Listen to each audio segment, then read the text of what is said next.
আপনার দলের পক্ষ থেকে বলা হচ্ছে একটি দল পরিকল্পিতভাবে ইলেকশন ইঞ্জিনিয়ারিং এর প্রস্তুতি নিচ্ছে। এর পক্ষে সুনির্দিষ্ট প্রমাণ ভোটারদের সামনে তুলে ধরতে পারছেন কিনা, বিশেষ করে আপনার আসন খুলনা 6-এ এমন কোনো চেষ্টার যদি প্রমাণ দিতে পারেন। দেখুন, নির্বাচন কমিশনে একটি আচরণবিধি দিয়েছে, আমরা অবশ্যই তার প্রতি শ্রদ্ধাশীল, এবং একটি দল আমরা দেখছি যে তারা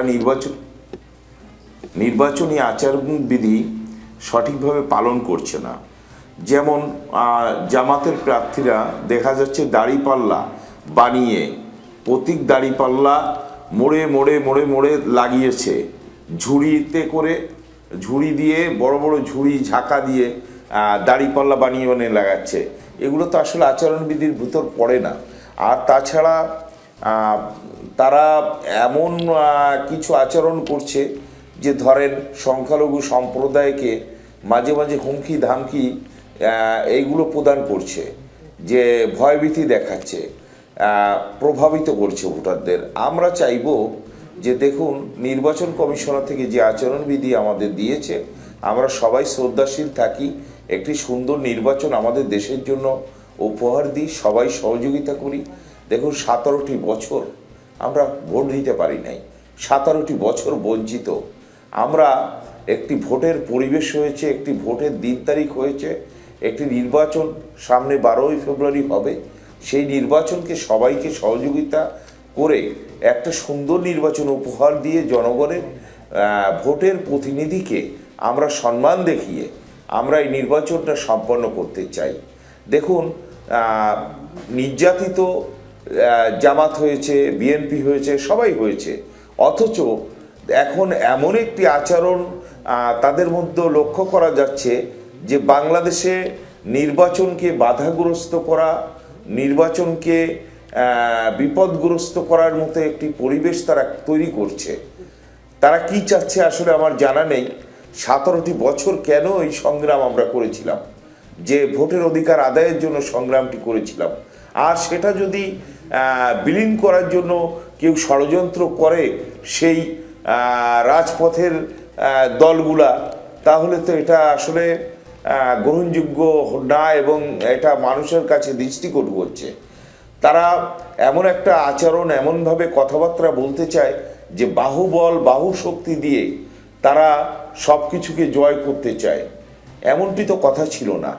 আমরা ভোটের অধিকার প্রতিষ্ঠা করার জন্যই এত ত্যাগ তিতিক্ষা করেছি, জেল খেটেছি, এত নির্যাতন সহ্য করেছি, মার খেয়েছি, আর নিমিষেই সেটাকে যদি ভুলে যাই তাহলে তো চলবে না। বাহুবল বাহুশক্তির কথা বলছেন, আমাদের বাহুশক্তি তো বিএনপির বেশি, আমরা যতটুকু জানি। বাহুবল বাহুশক্তি বিএনপির, লোকবল বেশি। বাহুবল বাহুশক্তি বেশি নয়, লোকবল বেশি। বিএনপি বাহুবল দেখিয়ে কোথাও নির্বাচনকে প্রভাবিত করছে এমন কোনো প্রমাণ কেউ দিতে পারবে না। কোথাও কোথাও দেখা যাচ্ছে জামাত আপনার লাঠি সোঁটা পাওয়া যাচ্ছে কেন্দ্রের আশেপাশে, কেন্দ্রের ভিতরে, বিভিন্ন জায়গায়, বিভিন্ন কায়দায় ইলেকশন ইঞ্জিনিয়ারিংয়ের একটা প্রভাব পড়তে চাচ্ছে। আমার যেমন আমার নির্বাচনী এলাকার কথা আমি বলি, আমার নির্বাচনী এলাকায় উপজেলা নির্বাচন অফিসার একটি তালিকা করেছে প্রিজাইডিং এবং পলি অফিসারদের কয়রা উপজেলায়। সেই তালিকা আমরা বারবার দেখতে চাইলেও দেখানো হচ্ছে না, কারণ হচ্ছে ওখানে জামাতের লোকদেরকে প্রিজাইডিং পলিং অফিসার হিসেবে নিয়োগ দেওয়া হয়েছে। আপনার ওই নির্বাচন অফিসার, কয়রা উপজেলার নির্বাচন অফিসার একটা ইউনিয়ন, উত্তর বেতকাশি ইউনিয়ন, সেই ইউনিয়নের আমির এর ভাইগনা উনি রাতে 8টার পরে 12টা-1টা পর্যন্ত ওনার অফিসে বসে ওই এলাকার জামাতের আমির সহ সিনিয়র নেতৃবৃন্দর সাথে রাতের আধারে গোপন বৈঠক করেন। ওনাকে আমাদের নেতাকর্মীরা জিজ্ঞাসা করেছেন যে ভাই, আপনি জামাতের সাথে রাতের বেলা অফিস টাইম বাদে কি মিটিং করেন? তখন উনি বলছে, ভাই আসছিল, একটু কথাবার্তা বলেছি।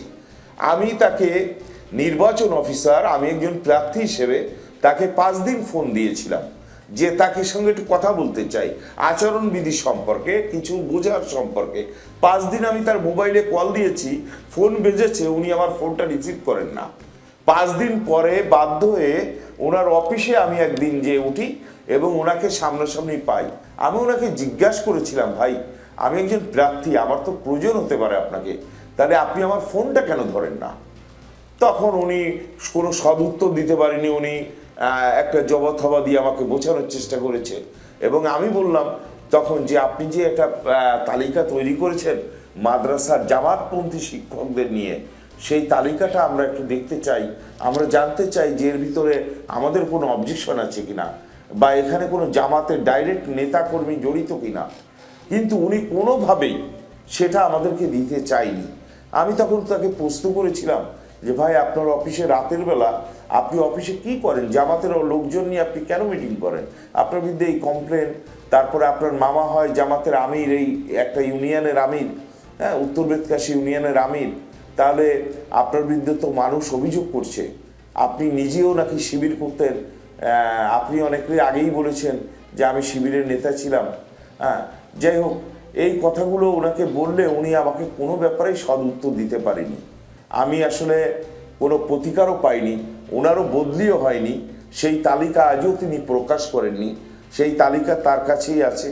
আমি জানি না ওই তালিকায় উনি কী করেছেন, কাদের নাম রেখেছেন। অন্ধকারে রেখে আমাদের কেন নির্বাচন করা হবে? যদি তালিকা প্রকাশ করা হতো, এই যে যে আচরণটার কথা বলছেন আপনি, সেই আচরণটা, এই আচরণটা কি হুট করে আপনারা ফেস করছেন নাকি প্রচারণার একদম আরো আগে থেকেই তিনি এরকম, অথবা তার ব্যাপারে কোনো অভিযোগ আপনারা কি নির্বাচন কমিশনে, সরাসরি কমিশনে আপনারা জানিয়েছিলেন কিনা? হ্যাঁ, তার ব্যাপারে তার রেখে আমি মৌখিকভাবে নির্বাচন অফিসার ইউনোকে আমি বারবার অবহিত করেছি। আমি ইউনোকে অবহিত করেছি বারবার যে আপনার নির্বাচন অফিসারের বিরুদ্ধে কিন্তু কমপ্লেন আছে।